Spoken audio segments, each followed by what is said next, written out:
Pues buenas, pues estamos con Cristóbal Palacios en la universidad y le quiero preguntar una cosa porque, por ejemplo, para ser cargo electo se tiene que presentar unas elecciones, convencer a la gente, tener el apoyo y ser parlamentario en Cantabria. Para ser profesor, ¿puedes optar a una plaza si la exigencia es haber dado un máster el año anterior o solo es para elegido? Pues tengo que mirarlo porque la sensación que da últimamente es que el requisito para optar a una plaza en la Universidad de Cantabria es ser político o ostentar un cargo, aunque realmente lo que parece exigir la práctica es un cargo dentro del Partido Socialista y evidentemente yo no lo voy a tener. El problema y el escándalo que hemos detectado es que el director general de universidades, durante el periodo en el que era director general de universidades, se ha autogestionado una plaza en esta universidad, en la Escuela de Económicas y Empresariales de la Universidad de Cantabria.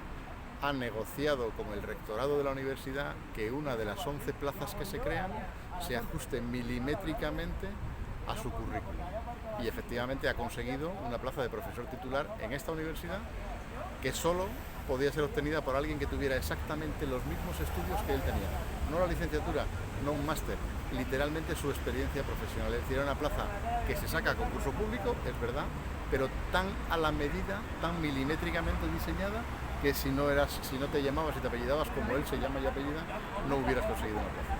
Y fue un escándalo, pero cuando hemos seguido investigando, lo que hemos visto es que el presidente de la Comisión de Economía del Congreso de los Diputados se convierte en profesor con contrato indefinido en esta universidad a través de un concurso público en el que se exige exactamente su currículum, milimétricamente, es decir, la misma situación de generación de plazas ad hoc para personas con nombre y apellidos. En este caso se exigía haber sido director del máster de transporte y logística que se hace en esta universidad y que curiosamente el año anterior a esta convocatoria había dirigido el parlamentario Pablo Casares.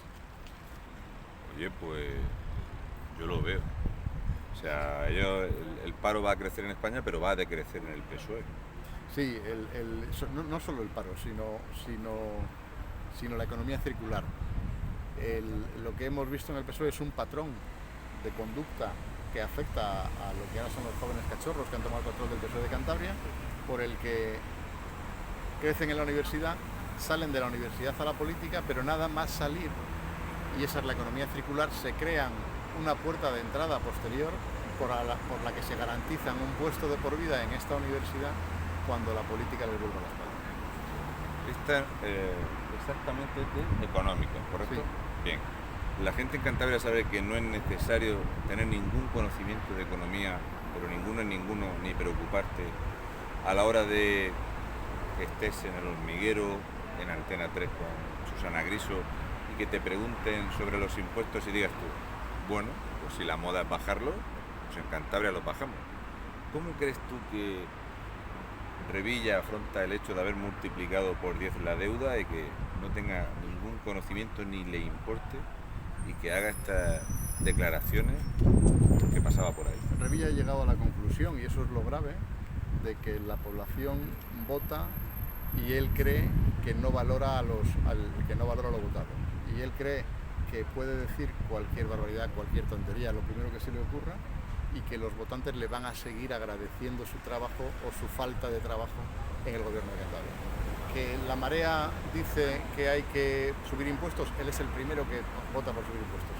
Que la marea dice que incluso entre los socialistas se plantean la necesidad de bajar impuestos para que los ciudadanos tengan algo de dinero en sus bolsillos, pues él dice que seguro que en Cantabria se hace.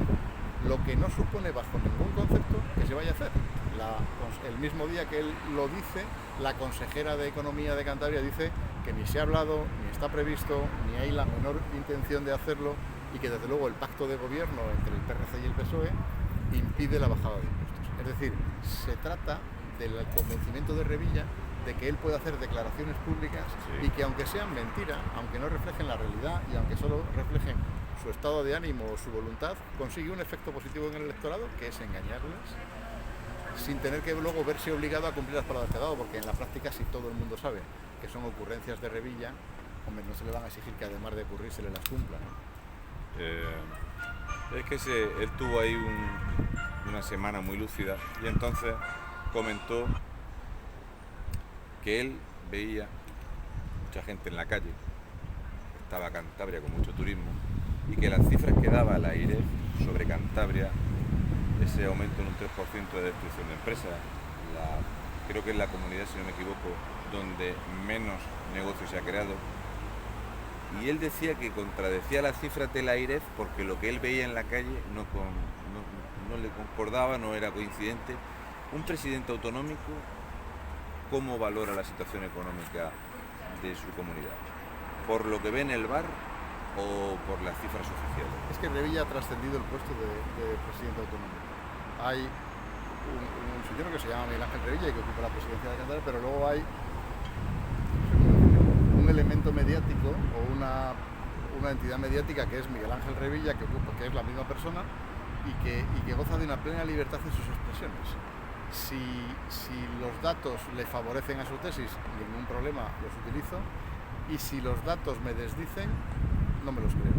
Y si instituciones absolutamente prestigiosas dicen que Cantabria no va a crecer o va a crecer mucho menos que el resto de las comunidades autónomas, o que no se están gestionando bien los recursos o los posibles proyectos para subvenciones comunitarias, y me dicen que no lo voy a cobrar, saco la teoría de que lo relevante es ser optimista. Y yo decido ser optimista y decidir que sí, que Cantabria va a crecer, que vamos a cobrar subvenciones y que vamos a vivir en el mundo de hoy. El problema es que llevamos 20 años con las mismas promesas, las mismas ocurrencias, las mismas mentiras piadosas que son mentiras interesadas y la misma voluntad de engañar a los ciudadanos sin hacer nada, a que ya cada vez menos gente va a creer. Lo último que te quiero preguntar aquí es lo siguiente. Resulta que después de haber estado en Comillas, tú interpelaste a Pablo Zuloaga. Pablo Zuloaga hizo así, dijo que conteste otro, que yo no quiero meterme en este berenjenal de la Universidad de Comillas cuando él es el que lleva cultura, etcétera, etcétera. Mi pregunta es, con esto de los cargos hechos a medida, no le podrás preguntar a alguien de universidades, ¿quién crees que te van a pasar la pelota? ¿Quién le va a tocar? Porque el gobierno no va a contestar de estos puestos a medida. De estos puestos a medida le hemos preguntado a Pablo Zuloaga y lo que nos ha dicho es que si lo que han hecho es delictivo, que vayamos al juzgado. Fíjate, no niegan la realidad de los hechos, no niegan que éticamente sea condenable, no niegan que un político no debiera hacer estas cosas, lo que dicen es que en su opinión no es delito. Claro, es que el salto para que un político no tenga que ser moralmente apto, sino que simplemente no tenga que ser un delincuente, nos hace un abanico gigantesco. Y que la defensa de un político en activo sea que él no ha cometido delito con independencia de que tenga responsabilidad política es brutal.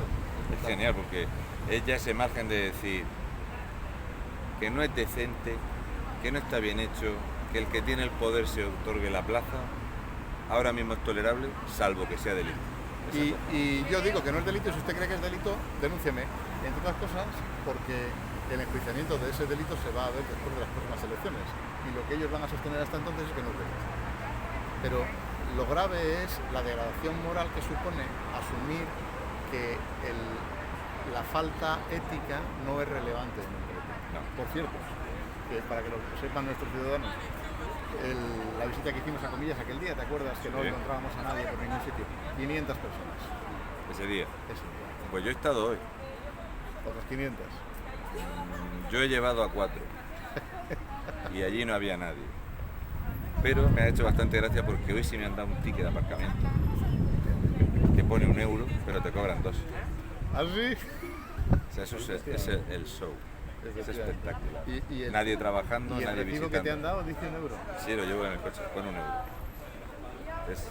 Bueno, he ido a ver porque con la lluvia ha habido una parte que se ha derrumbado, eso va a ser un desastre. Y las obras pues siguen paradas.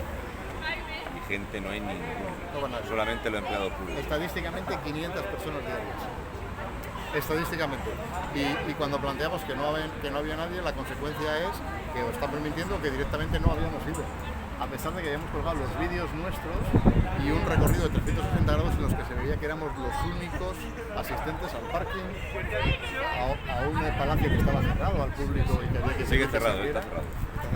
Yo he ido y está cerrado, no hay nadie. Entonces mi mujer ha ido a pedir folletos, aquellos que pedimos hace 1 mes y medio, y dice que todavía no están. Todavía no están. están esperando los folletos. Y yo le he dicho, ya sabes que no hay. Claro, pero fíjate que si los hubiera habido a 500 personas diarias, se hubieran acabado. ¿No? También ¿Cuántos puede- miles de también- folletos tienen que estar repartiendo? En serio, eso es un Y luego pretenden, triturador de dinero. claro, pero pretenden que nos creamos la falacia.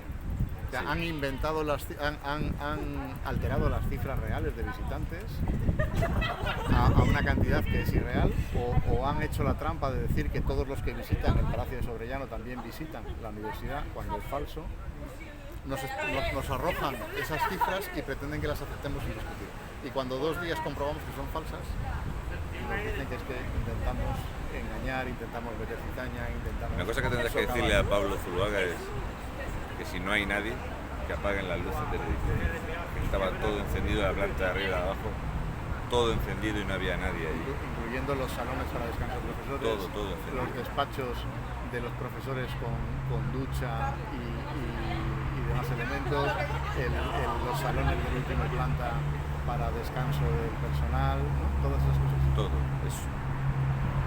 Esta semana pasada se ha aprobado una partida especial por el precio de la electricidad, donde el Parlamento en Madrid necesita 3.750.000 euros más de la anterior factura, que eran 6, o sea, se va a meter casi en 10 millones de recibo para climatizar, pero el que tiene que apagar la luz en casa soy yo, el que tiene que quitar la calefacción soy yo, y en los edificios públicos este soy. Te cuento otro detalle de comillas. Tenemos 35 estudiantes que cursan estudios presenciales en el centro de estudios. Los estudiantes residen en Santander. Residen en Santander y los profesores residen en Santander. De hecho, son en su mayor parte profesores de la Universidad de Cantabria. Como hay que dotar de uso a la Universidad de Comillas, al edificio de Comillas, un autobús que nos cuesta 80.000 euros al año recoge a los estudiantes que están en Santander a las 8 menos cuarto de la mañana. Me imagino que vaya algún profesor que aproveche. Los lleva a Comillas, les tienen dando clases allí toda la mañana y a mediodía los vuelven a traer para Santander. Y nosotros planteábamos, bueno, pues que les dejen un aula en la propia Universidad de Cantabria y evitamos los 80.000 euros de transporte. Y a los estudiantes el tener que ir, tener que venir la hora y media. Hay 3 personas vendiendo entrada a nadie. Claro. O sea, todo, cada cosa que miramos de la organización del gobierno de Cantabria es un descontrol, es un dispendio sin base y es un sinsentido. Cualquier cosa que miramos, pongamos la lupa donde la pongamos, lo que vemos es falta de gobierno, falta de criterio, desorganización y aprovechados. Mucho despilfarro. Un despilfarro a costa de los ciudadanos para beneficio de unos pocos. Pues vamos a seguir la turna. Vamos a ver un par de cosas.